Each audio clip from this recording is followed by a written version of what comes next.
Ibrahima Sanogo, le directeur général adjoint du cabinet Salomon Conseil est notre invité du jour.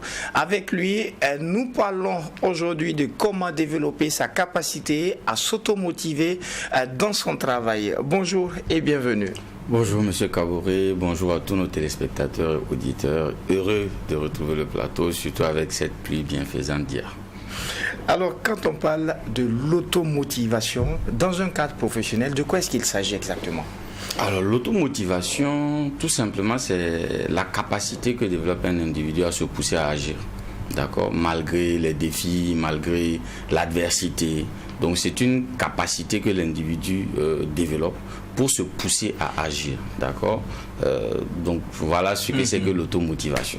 Et est-ce que l'automotivation est innée ou est-ce qu'elle se développe au fur et à mesure? Innée, je ne pense pas. Je ne pense pas. Vous savez, quand on est brut, hein, mis à part les talents, on est vraiment brut. Maintenant, quelqu'un qui naît dans un environnement où on le pousse, où on l'amène à faire face aux défis, où on le responsabilise. En fait, lui, de par son éducation, de par l'environnement dans lequel il a évolué, il va développer, si vous voulez, cet atout-là, cet attribut-là qui vont lui permettre, devant un défi, de ne pas s'arrêter. Ce n'est pas la même chose comme celui qui va évoluer dans un environnement où on va le surprotéger. Vous voyez, lui, face à l'adversité, il est totalement KO. Donc, c'est pas vraiment inné, à mon sens. Mais c'est quelque chose qu'on peut développer, qui se développe. Voilà. Quelle est l'importance de l'automotivation? Alors, il faut dire que c'est une clé du succès. C'est une clé du succès en ce sens que, vous savez, la démotivation est normale. Nous évoluons dans un monde de pression. D'accord, de pression sociale, de distraction, et il y a tellement de facteurs auxquels nous faisons face au quotidien qui peuvent nous amener à perdre, si vous voulez, cette flamme intérieure qui nous poussait à agir, puisque c'est ça la motivation, c'est une flamme intérieure qui nous pousse à agir, d'accord, et donc souvent on peut attendre que ça vienne de l'extérieur, d'accord, et dans les entreprises on voit ça, où on attend toujours que ça vienne de l'extérieur, on veut se retrouver dans un cocon, dans un carcan qui nous donne, oui, mais et si ça ne vient pas, on fait quoi? On baisse les bras? Non. Donc cultiver l'automotivation va nous donner cette force-là, va nous donner cette capacité à transformer nos désirs en action. D'accord, et donc nos actions transformeront nos rêves en réalité. D'accord, donc c'est vraiment pour moi l'importance de cette aptitude-là qui nous permet d'agir quand même, de continuer à agir, mais avec des clés, avec des principes, avec une très bonne capacité d'adaptation, d'analyse de son environnement. Il y a énormément d'autres facteurs qu'il faille prendre en compte. Si on dit flamme intérieure, certains vont dire oh, il suffit que je me lève et puis bon, je commence. Non, il y a un process. Il faut déjà comprendre comment la motivation, c'est quoi la motivation, d'où elle vient, quels sont les éléments qui peuvent démotiver un individu, apprendre à lire cette carte, sa propre carte perceptuelle du monde, apprendre à lire certains signaux et puis maintenant apprendre à y faire face. D'accord, donc ce n'est pas juste c'est comme le rêve, c'est-à-dire il faut rêver, oui il rêve, mais après si ça ne reste que le rêve, rien ne va se passer. Il faut voir comment réaliser son rêve. Absolument. Quelles sont les sources de motivation qui peuvent se présenter à un individu? Alors il y en a deux normalement. Il y a les sources qu'on appelle les sources extrinsèques, d'accord, donc qui sont les sources externes. Quand vous prenez par exemple un salaire, c'est une source externe, mais qui peut donner de la motivation. Quand vous prenez des récompenses, des félicitations, de la valorisation, quand vous êtes dans une entreprise et puis vous faites quelque chose et puis bon, le patron vous reconnaît en public, ah oui, bravo, c'est bien, ou que le patron vient vous solliciter et puis dit non, c'est toi qui peux gérer mon affaire. Vous voyez, le simple fait de dire ah, c'est toi qui peux gérer mon affaire, il vient de donner si vous voulez, il vient de sécréter une hormone en vous qui vous donne de se battre, voilà, du tonus. Vous voyez, donc ça c'est ce qu'on va appeler les motivations extrinsèques, donc extérieures. Mais il y a aussi les motivations intrinsèques, donc intérieures. Et ça ne vient pas de l'extérieur, ça provient de nous-mêmes. Et ça va se référer au but, d'accord? Donc j'agis parce que j'ai des objectifs, j'ai donné une direction à ma vie. Vous voyez, on a parlé la semaine dernière du projet professionnel.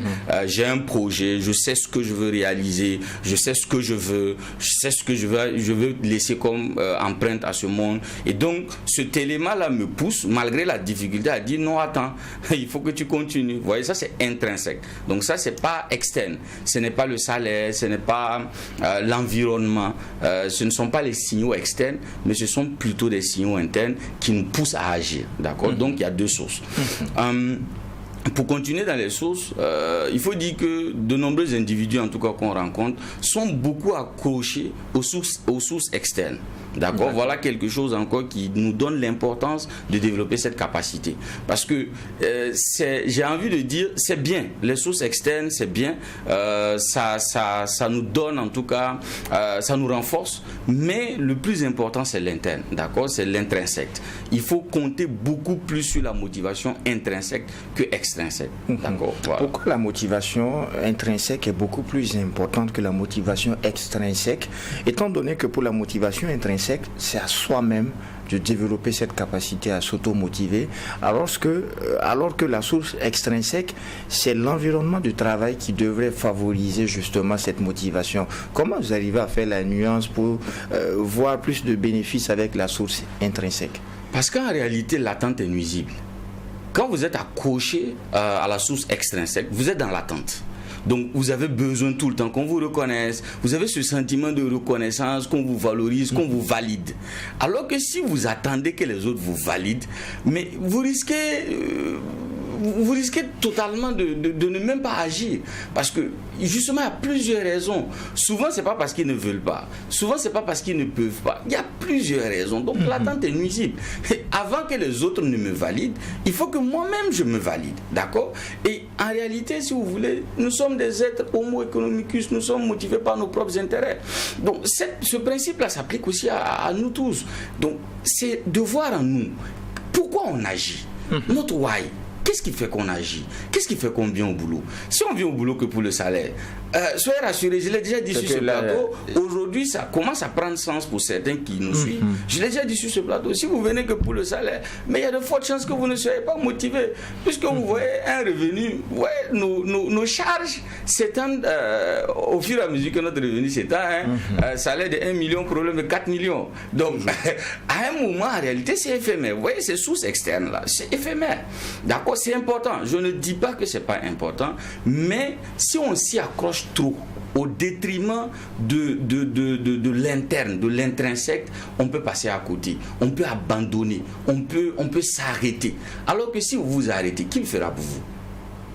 C'est ça. Personne ne le fera pour vous. C'est d'abord vous, ce sont vos objectifs à vous. D'accord, qui peuvent venir intégrer des objectifs, si on va dire, on va utiliser le terme écologique pour dire des objectifs communs à un environnement, à une communauté. Mais c'est d'abord vos objectifs à vous. Ce qui nous ramène encore au projet personnel. Et professionnel, absolument. Et de sa nécessité, puisque ça nous donne une direction. Et cette direction-là, quand même, peut être un élément qui nous dit, non, attends, c'est difficile, mais voilà ce que j'ai prévu. Voilà ce que je veux faire. Voilà les étapes. Et donc, voilà, je me regalvanise et je me dis non, allez-y, vas-y. C'est le succès au bout des efforts, dit-on. Donc continue, agis, parce que si tu n'agis pas, rien ne va se passer. Et si tu es démotivé, tu n'agiras pas. D'accord? Donc extrinsèque, c'est bien. D'accord, on pourra y revenir parce que justement on peut être galvanisé à l'intérieur et puis des sources externes peuvent venir pour tenter de saper cette motivation. Et il faut en être sensibilisé, il faut être alerte et il y a une posture à avoir vis-à-vis de ces sources-là. Voilà, mais je recommande qu'on soit beaucoup plus, qu'on utilise beaucoup plus la motivation intrinsèque qu'extrinsèque. Jusqu'à quel stade, jusqu'à quel point l'environnement de travail arrive à influencer sur la capacité à s'automotiver? Alors, vous avez plusieurs éléments, vous avez plusieurs facteurs. Vous avez par exemple, on a déjà parlé du manager qui n'est pas formé à être manager, et j'invite les managers.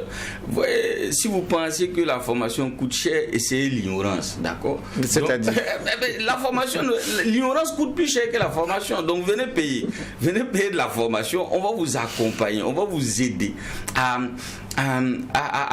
challenger vos équipes, à tirer le meilleur parti de vos équipes. Parce que justement, un mauvais management peut être source de démotivation, d'accord? Donc, un des sources externes, souvent, c'est même pas seulement le salaire. Souvent, moi, j'ai rencontré des gens dans ma carrière, dans ma vie, parce qu'on fait du recrutement, et j'ai déjà rencontré quelqu'un qui a quitté on en a rencontré plein, qui a quitté, par exemple, un salaire plus juteux, d'accord? Il quitte une entreprise qui le payait 3 fois, je pense, plus que l'entreprise dans laquelle il parachute. Mais il y va à cause de la paix intérieure. Oui, et ça, ce sont des défis de management. Et ça, oui, il faut apprendre à le faire, parce qu'un patron toxique, l'environnement est très délétère. Donc ça, c'est un des problèmes. Ça, ce sont vraiment des sources externes. Quand vous prenez aussi, le management peut être bon, mais la culture d'entreprise, l'environnement en lui-même peut être aussi toxique. Quand vous avez trop de suspicion dans votre environnement, quand il y a de la compétition malsaine dans l'environnement, quand on fait trop attention, quand il y a de l'hypocrisie, quand il n'y a pas un certain état d'esprit, quand ça ne règne pas dans une entreprise, ça peut tuer la motivation d'un individu. Imaginez, vous vous levez le matin, vous devez aller au boulot, mais vous devez faire attention à chaque geste, à chaque façon de faire. Vous voyez, vous êtes dans un environnement absolument, et même que vous avez peut-être des personnes fausses devant vous, ça peut, l'environnement peut créer beaucoup de facteurs et beaucoup d'éléments qui peuvent démotiver également l'individu. Donc voilà un peu, il y a les pressions sociales également qui sont externes, qui peuvent vraiment démotiver. Donc voilà les sources externes, surtout en entreprise, c'est vraiment le management, la culture d'entreprise. Est-ce que ce sont ces éléments qui peuvent constituer des sources de démotivation au travail, ou est-ce qu'il y en a d'autres? Alors, il y a des sources internes. D'accord? De la même façon que la motivation est externe et interne, il y a des sources internes. Les sources internes peuvent être, par exemple, la mauvaise fixation d'un objectif. Alors, quand vous avez fixé un objectif, on a parlé des qualités d'un objectif.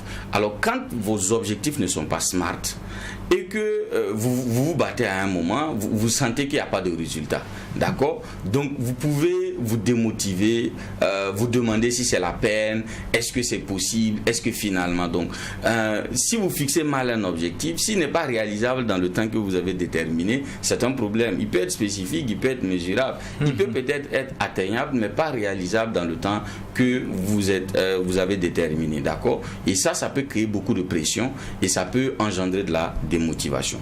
Il y a aussi souvent, et ça j'insiste dessus, les choix et les modes de vie. Vous voyez par exemple le salaire, je veux revenir sur le salaire par exemple. Prenez quelqu'un qui a une capacité d'endettement élevée. D'accord? Vous avez quelqu'un qui a un salaire par exemple de 300 000 pour faire simple, et puis qui prend un crédit.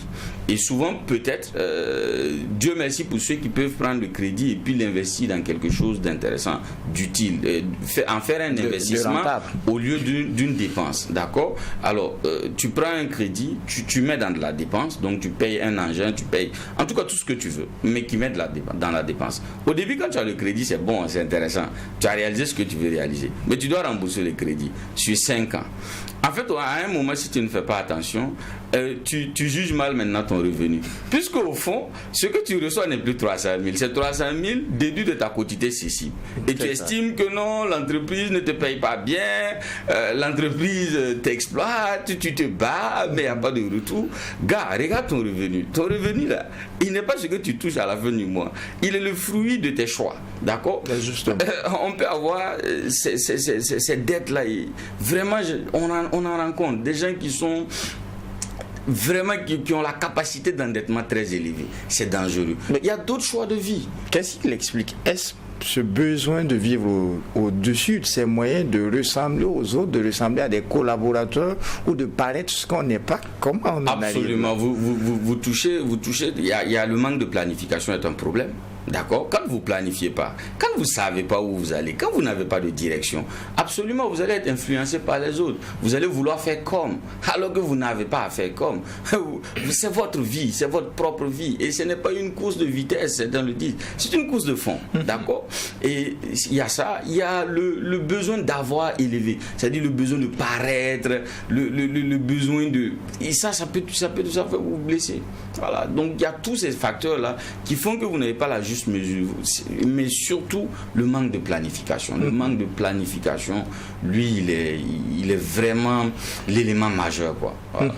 Comment gérer la baisse de motivation dans le cadre professionnel? D'accord. Alors, c'est encore une question de paradigme.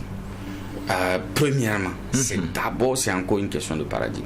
J'ai envie de prendre un exemple pour qu'on comprenne ce paradigme-là. Parce qu'il faut savoir d'abord lire son environnement. Je veux toucher les sources externes. Souvent, nous lisons mal notre environnement. Je prends l'exemple de quelqu'un qui appelle, par exemple, son patron. D'accord? Donc, il appelle son patron et puis il lui pose un problème.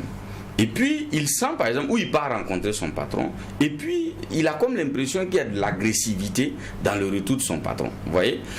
Il peut interpréter ça très mal. Il peut se dire, mais je viens te poser un problème qui est un problème de l'entreprise, qui me donne c'est un souci. Je suis engagé, je m'intéresse à l'entreprise, je te pose un problème, mais tu me réponds avec agressivité. Bon, vraiment, ici, là, c'est pas la peine. Vous voyez, très vite, vous avez commencé à tomber dans la fatalité. Bien sûr. Alors que, je prends le cas d'un appel, d'accord? Vous pouvez appeler, par exemple. Mais vous ne savez pas, le patron en décrochant, il était dans quelle situation? C'est ça. D'accord? Vous ne connaissez pas, vous ne comprenez pas la situation, vous n'avez pas d'informations. Mais très vite, votre cadre perceptuel va vous dire non, c'est hostile. Et je commence à interpréter, si vous ne faites pas attention, vous commencez à tomber maintenant dans une certaine démotivation. Ah, ici on a... Et pourtant, dans l'exemple, par exemple, que je dis, quelqu'un appelle son patron à 14h, 15h, trouvant que son patron n'était pas à Ouaga. Son patron était dans un autre pays. Et le patron répond avec de l'agressivité. Il peut se dire, mais qu'est-ce que tu me fais? Je viens bonnement et puis ça peut démotiver. Mais s'il analyse plus loin, s'il prend du recul et puis l'analyse plus loin et puis se demande, qu'est-ce qu'il faisait? Est-ce que je ne l'ai pas dérangé? Est-ce que je ne l'ai pas embêté? Est-ce que je ne l'ai pas appelé, trouvé dans une situation inconfortable? Mais malgré cette situation, quand même, il a décroché mon appel. Ça veut dire qu'il y a de l'intérêt. Malgré cette situation, et peut-être tu te rends compte que peut-être qu'il dormait. Parce que toi, peut-être ici, il est 14h chez toi. Mais peut-être chez lui, il est 23h. Il est minuit. Peut-être qu'il dormait. Mais dans son sommeil, il s'est réveillé. Et puis, il a décroché ton appel. Donc, toi, tu n'as pas toute la réalité devant toi. Tu n'as qu'un bout de la réalité. Et cette réalité-là, tu l'interprètes mal. Donc, nos paradigmes, notre façon... Notre non-ouverture, notre façon, nos mentalités, notre façon de voir le monde, de voir les autres peut être vraiment source. Et ça, il faut le corriger. Il faut vraiment corriger ça. Ne pas interpréter, ne pas supposer, ne pas juger. Et ça, c'est vraiment important parce que je peux rentrer voir mon supérieur hiérarchique, je rentre le trouver, peut-être qu'il est assis, je pense qu'il ne travaille pas. Et pourtant, il est en train de travailler. Je le dérange, il coupe un moment, il me répond, mais j'interprète mal ces retours. Ça peut démotiver et on commence à généraliser, à rentrer dans des distorsions et ça peut vraiment démotiver. Donc, il faut déjà ça. Mais l'automotivation, comme je le dis, je l'indexe à l'intérieur parce que, vous voyez, même si les objectifs ne sont pas mal ficelés, quand on fixe les objectifs, on se bat pour les atteindre. Tout à fait. Mais rien ne dit que tout sera comme on l'a dessiné. Rien ne dit qu'il n'y aura pas des obstacles. Et ces obstacles, en réalité, sont des signaux. Sont des signaux peut-être pour nous dire, réévalue l'objectif. Sont des signaux pour nous dire, au moment où tu fixais l'objectif, il y a des variables que tu n'as pas prises en compte. Il y a des choses que tu n'as pas. Ouais, l'échec est un meilleur conseiller. Pourtant, beaucoup face à l'échec n'hésitent pas. Ils font demi-tour, ils font marche arrière. si tu n'as pas évalué que tu fais marche arrière, tu repars sur un autre chantier, tu vas encore refaire un échec et puis tu vas refaire marche arrière. Et tu finis par dire que ça ne marche pas, que c'est pas possible. D'accord? Donc, il faut réévaluer. D'accord? Et quand vous prenez, par exemple, on l'a déjà dit sur ce plateau, en fin d'année, on a plein d'objectifs. Voilà, vous voyez, 3 mois après, 4 mois après, ça semble ne pas aller, on commence à baisser les bras, on commence à oublier les objectifs. Non, c'est pas ce qu'il faut faire. Il faut s'asseoir et puis réévaluer. Il faut faire un bilan. Réévaluer. Qu'est-ce qui a marché? Qu'est-ce qui n'a pas marché? Qu'est-ce que j'ai fait de bon? Qu'est-ce que je n'ai pas fait? Qu'est-ce que j'ai manqué? Vous voyez, quand vous prenez ce temps-là, cette froideur-là de réévaluer, de reposer votre objectif et de réévaluer froidement sans émotion, vous pouvez aller percevoir des choses que vous n'avez peut-être pas, des choses qui vous manquent, des choses que vous devez développer. Pas que l'objectif n'est pas atteignable, mais vous-même, il vous manque des choses, d'accord? Donc ça peut vous rebooster, d'accord? Donc ça, c'est un des éléments. L'autre élément, pour moi, c'est de surveiller ses pensées. Vous voyez souvent, notre démotivation n'est rien d'autre, ne provient de rien d'autre, généralement que de ce que nous consommons. Vous voyez, le corps a de la nourriture, donc on mange pour garder le corps en vitalité, l'esprit aussi mange. Et ce que nous consommons, il peut nous aider comme il peut nous détruire. Si vous passez le temps à consommer des choses, je parle de la consommation intellectuelle, à consommer des choses qui ne vous apportent rien dans votre objectif, qui au contraire détruisent en réalité la capacité que vous avez à croire en la réalisation de vos objectifs, soyez rassurés, vous serez démotivé. D'accord? Et ça, il faut surveiller ses pensées. Il faut surveiller où partent mes pensées. Là, je suis en train de penser à quoi? Je suis en train d'interpréter. C'est humain, hein? Je peux interpréter un mauvais fait. Puis je dis, bon, attends, mais tu n'as pas toute la vérité. Il faut te calmer, ça ne sert à rien. Surveille ça. Ce que je consomme, je dois le surveiller. Les endroits que je fréquente, je dois les surveiller. Les amis que je fréquente, je dois être sélectif. Parce que si tu es dans un environnement où tout le monde va te dire, tu sais, Joe Awagala, rien ne marche. Tu parles trop, ça ne marche pas. D'accord, ça ne marche pas pour toi. Pour moi, ça marche. D'accord? Et je vais aller m'associer à des gens pour qui ça a marché. Et qui vont me dire, tu sais, ça marche. Quand je le fais, ça marche. Ah bon, d'accord. Mais est-ce que tu as eu tel défi? Oui, absolument. J'ai rencontré tel défi. Pas peut-être la même forme, mais voilà le défi que moi j'ai rencontré. Voilà au bout comment c'est arrivé. Ah d'accord, ça veut dire que ça marche. Ça veut dire que moi j'ai mal lu. Ouais. Et le fait de bien s'entourer va nous aider. Mais si on est mal entouré, si on ne choisit pas ses fréquentations, si on laisse la porte ouverte à notre esprit de consommer tout et n'importe quoi, excusez-moi, ben c'est clair que nous serons démotivés en constance. Et là, je me permets d'insister, on l'a dit en début d'émission, la source de démotivation n'est pas liée à l'extrinsèque, au salaire et tout, elle est pour la plupart du temps liée à l'intrinsèque, à ce qu'on développe soi-même. Et là, ma question, quand on parlait aussi de l'environnement de travail, on a parlé de l'hostilité, de tout ce qu'on rencontre, de tout ce qu'il y a comme colportage, comme commérage. Comment on arrive à affronter, à ne pas baisser les bras avec l'entourage qu'il y a dans son milieu, avec l'environnement de travail? Et je me permets de poser une question liée à une autre de nos émissions. C'est qu'on sait qu'en entreprise, il y a le fils, il y a le mercenaire. Comment on s'entoure en entreprise? Est-ce qu'on va avec le mercenaire qui fait correctement son travail, mais qui a un objectif de ne pas durer dans l'entreprise? Est-ce qu'on s'entoure des fils? Est-ce qu'on s'entoure du collaborateur moyen qui se contente du strict minimum? Qu'est-ce qu'on fait? Lui, il est un danger. Le dernier, là, lui, il est un danger. Lui, il est un tueur d'objectifs. Si vous vous entourez du collaborateur moyen, ce que j'appelle le comité d'accueil, si vous vous entourez du comité d'accueil, il y a de fortes chances que vous ne réalisez rien. Il y a de fortes chances que votre carte perceptuelle, votre lecture de votre environnement soit biaisée. Certains prennent peut-être en compte l'émission, n'ont pas suivi les précédents. Rapidement, le comité d'accueil, c'est qui? Est-ce qu'on a le temps? Mais bon, voilà, le comité d'accueil, généralement, quand vous arrivez en entreprise, il y a ces gars-là qui vous accueillent. Généralement, ils font partie, en entreprise, on dit il y a deux clans. Il y a ceux qu'on appelle souvent les mounafika. C'est pas vrai, c'est pas des mounafika. Ce sont des gens très objectifs. Et puis il y a ceux qu'on appelle les écartés.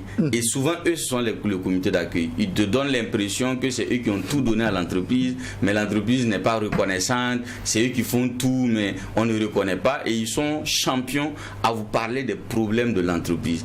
Et malheureusement, c'est eux qui vous accueillent quand vous arrivez à l'entreprise. C'est eux qui ont les bras très ouverts.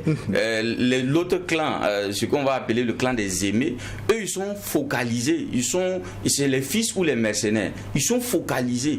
Ils veulent atteindre des objectifs. Ils savent pourquoi ils sont là. Ils savent qu'ils doivent atteindre des résultats. Ils sont challengés. D'accord? Donc, ils n'ont pas le temps pour certaines considérations. Mais le comité d'accueil, lui, il a beaucoup de temps. Justement, il est plus plaignard que productif. Et c'est le plus nuisible. Et c'est le plus nuisible. Et généralement, c'est eux qui vous accueillent à l'entreprise, c'est eux qui vous donnent les sons de l'entreprise.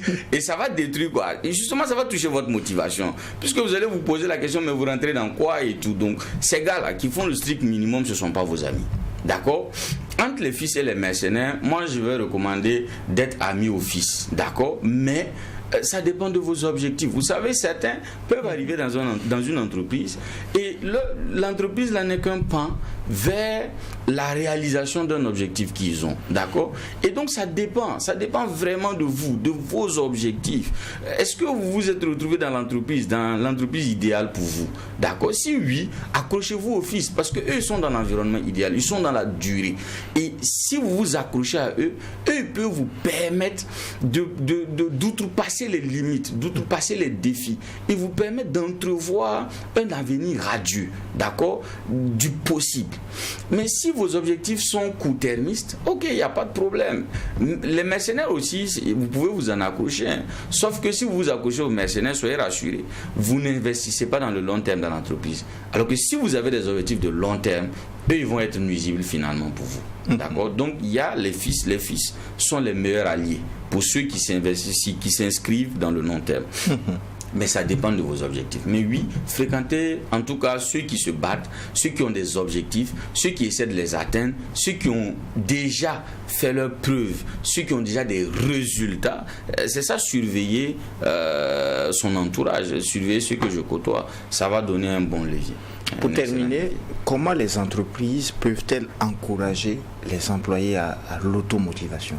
Alors, avant de terminer avec comment les entreprises peuvent encourager les employés, je vais ajouter quelque chose qui doit permettre que nous puissions développer notre capacité à nous automotiver. C'est la gratitude. Vous savez, on a le devoir de reconnaître ce qui est bien en nous. Ce que Dieu, je ne voulais pas en arriver là, mais oui, qui que vous soyez, quels que soient les défis, quelle que soit l'adversité, vous êtes mieux qu'eux. Vous avez des choses mieux qu'eux. Et sachez regarder à ces choses-là et soyez reconnaissants de ce que vous avez. Et ça vous donne de voir que par moment peut-être, avant que vous ayez ce que vous avez aujourd'hui, vous avez douté. Il y avait de l'adversité. Il y avait des signaux qui vous disaient que ce n'était pas possible. Mais finalement, avec persévérance, avec ténacité, vous y êtes arrivé. Et donc, soyez reconnaissants. Il faut pratiquer de la gratitude. Et ça, chaque matin que vous vous levez, mais c'est un cadeau du ciel. On s'est réveillés aujourd'hui, nous tous. Il y en a qui ne se sont pas réveillés. Est-ce pour autant qu'ils n'avaient pas d'objectif? Ils en avaient, mais ils ne se sont pas réveillés. Nous, on est réveillés, en pleine santé, en pleine forme. On peut aller se battre, on peut aller essayer. Soyons reconnaissants. Ça, c'est un des gros éléments, c'est un grand principe qui peut nous permettre d'apprendre. Mais je fais la différence entre gratitude et autosatisfaction. L'autosatisfaction, elle est nuisible. La gratitude, elle apporte du réconfort. D'accord? Maintenant, pour terminer sur l'automotivation, la visualisation est un excellent moyen. Il faut visualiser. Et ça, la visualisation, l'autosuggestion, venez nous voir, faites vos coachés. Et justement, pour l'entreprise qui veut développer la capacité à automotiver ses collaborateurs, qui veut apprendre lui-même à ses managers de pouvoir motiver ses équipes, passez nous voir. Et c'est tout simple. Début de semaine, et on souhaite une bonne semaine à nos auditeurs et téléspectateurs. Soyez heureux et que Dieu bénisse le Burkina Faso. Merci infiniment à vous, auditeurs et téléspectateurs des médias leaders à Twi TV et Watt FM. Merci sur FM donc à ce numéro du DEJ Matinal Info. En attendant bien sûr de vous retrouver pour un autre numéro, non seulement portez-vous bien, mais aussi et surtout, Ibrahim Sanogo l'a dit, que Dieu bénisse à le Burkina Faso.